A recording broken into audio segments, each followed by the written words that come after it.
I'm trading one system, one ticker, S&P 500 futures every single day for a full year. I'm going to journal every session to track the progress, reflect, and sharpen my execution.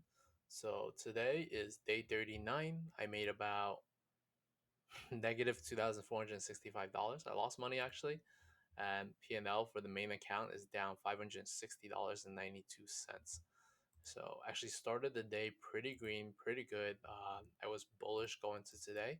If you guys saw last night's analysis, I was like, hey, that could potentially be the bottom because we had a double bottom yesterday somewhat. And then we had a pretty good reversal upwards. And then this morning we had a strong reversal upwards. So I actually caught most of this by the dip move today, this morning. I caught a play here. And then I caught some plays here and made some money. And that was up like almost 150 to 200. And then Trump spoke, and we also have the Michigan index that came out, and he's talked about market shutdown. He talked about shutting down the government, things like that, and that just absolutely gave so much selling pressure that it took the market down so far. Just kind of shook me a little bit to my core too. Um, just thinking that like, oh, if they do a government shutdown, we can have a multi-day going down. But that's also a keyword um, that gets picked up by quant algos as well. And when quant algos sees a word like government shutdown, it's pretty bearish. So that created a lot of the selling pressure too. But let's go back and talk about the signals today and what we could do if we could go back in time and make the best plays possible. So 8 a.m. market structure is bullish, right? So that means I would be in a buy the dip mode. So AM is right here. Would have bought the dip here, made some money on this move up here. Probably wouldn't have held to 8:30, but if you did, holy shit, great job, right? Then as it come back down, would have probably started buying at some support at probably between 77 to 68 area here. And then eventually this would have taken up to the profit as we move back up there.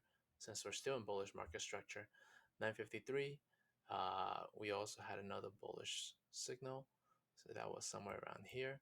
If you bought over there, you could have sold for a little bit more point there, made some easy money. And then by 11 a.m., market structure had flipped bearish. So that was somewhere around here, which means you want to short every time we move up to the resistance. So that was a move up to the resistance there. That's also another move up to the resistance there. Both of them played out somewhat pretty well there. The MOB would have usually been our resistance, but because we didn't see it get respected that well here, we probably wouldn't use the MOB. We just use this blue line or maybe the top of the Bollinger line. And then 12th, we had a DD sell signal that was over here. That signal did not work out because at the same time as we got that signal, we had market structure flipping bullish, which was like, hey, let's buy the dip. So that was the buy the dip zone here at 12.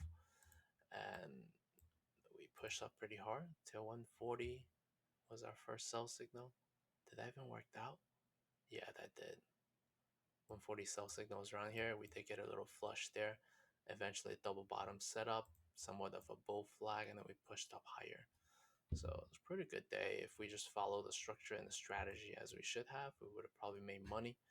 Um, but because I got shook a little bit, I totally got screwed on this big drop. But this is a pretty like a random drop to see that big of a move too. So interesting day. Let's go over what we think the levels could be for tomorrow. These levels worked out pretty good too. So 67.10 and 66.85. If we were below 66.85, we got to remain bearish. But once we flip up, we got to go bullish, right? So that worked out pretty good here. And then same thing here. We were able to flip over it. Got to go bullish, right? So that worked out pretty good.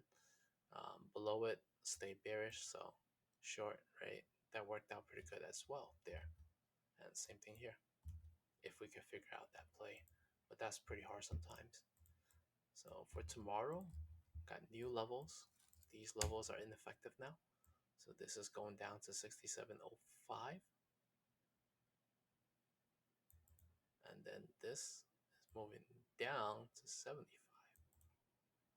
So that means if we come back to this, we're expecting this to be somewhat of a support level. And then if we push over this to Monday, we expect this to be pretty bullish and continue to grind up. there is still some uncertainty with government shutdown as a possibility and some war news as well. If those happen, we could see bearishness. But if those things don't happen, markets should continue to grind back up, and all things back to like a bullish directional play. So I hope that was useful. Hope you guys made more money than me today. And good luck trading and enjoy the weekend and take some time off and maybe read a book about trading to do some self improvement. Other than that, have a great weekend.